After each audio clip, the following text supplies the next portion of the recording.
حوالے سے آپ کیا سمجھتے ہیں کہ مدارس کامیاب ہیں؟ دیکھیں، جہاں ہم نے معاشرے کو ایک صالح اور باصلاحیت، یعنی نیک بھی ہو اور باصلاحیت بھی ہو، وہ فرد دینا ہے، اور ہم نے اسی نظام سے دینا ہے اور دے رہے ہیں الحمدللہ۔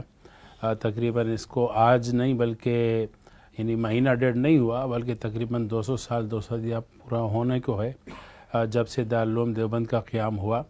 تو معاشرے کو انہی ہی مدارس سے شیخ الہند جیسے قیادت بھی ملی، اور حضرت حسین احمد مدنی جیسی قیادت بھی ملی، ابوالکلام آزاد جیسے ادیب اور خطیب اور معاشرے کا ایک مطلب ہے کہ قائدانہ حیثیت کے حامل شخصیات بھی ملے، شبیر احمد عثمانی صاحب جیسے شخصیات بھی ملی، جن کے علوم کا اور ان کی مہارت کا اور ان کی قربانیوں کا اور یعنی ان میں ایک جذبہ تحریک کا، قائدانہ صلاحیتوں کا آج بھی زمانہ معترف ہے، اعتراف کرتا ہے، اور یعنی ہر ایک کی خواہش ہے کہ امت کو ایسے لوگ آج بھی ملے۔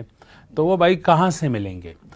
میں تو کہتا ہوں کہ اسلام کا جب نام آتا ہے کہ اسلام کیا ہے، تو عام طور پر ایک عام شخص کے ذہن میں تین چیزیں ذہن میں آتی ہے۔ ایک مولوی یعنی عالم، مدرسہ اور مسجد۔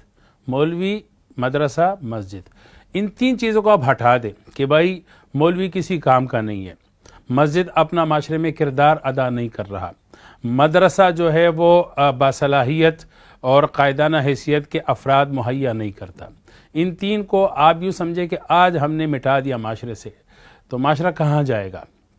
معاشرے کو آپ کہاں سے اسلام دیں گے اور کون سا اسلام دیں گے؟ یہ بہت بڑا سوال ہے۔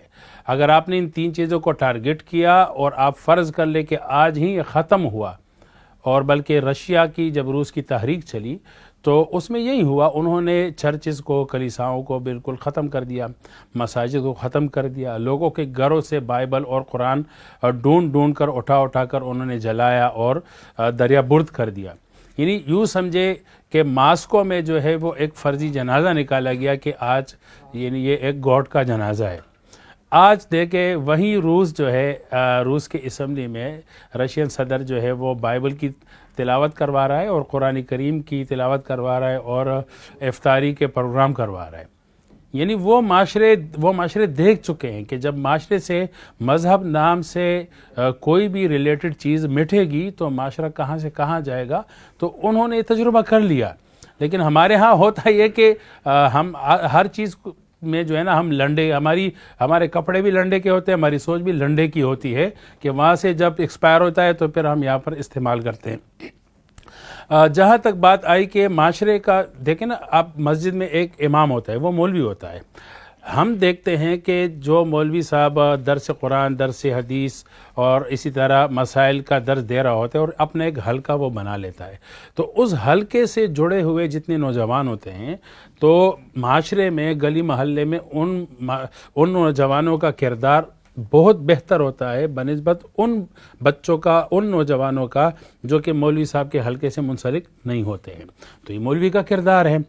بات چلی کہ بھائی پاکستان میں جو ہے وہ سودی بینکاری ہے، تو یہ بات چلی کہ اسلامی بینکاری شروع ہونی چاہیے۔ تقریباً آج ہر بینک میں جو ہے وہ ایک برانچ ہے اسلامی بینکاری کا۔ آپ کو وہاں پر کون نظر آ رہا ہے؟ مولوی نظر آ رہا ہے۔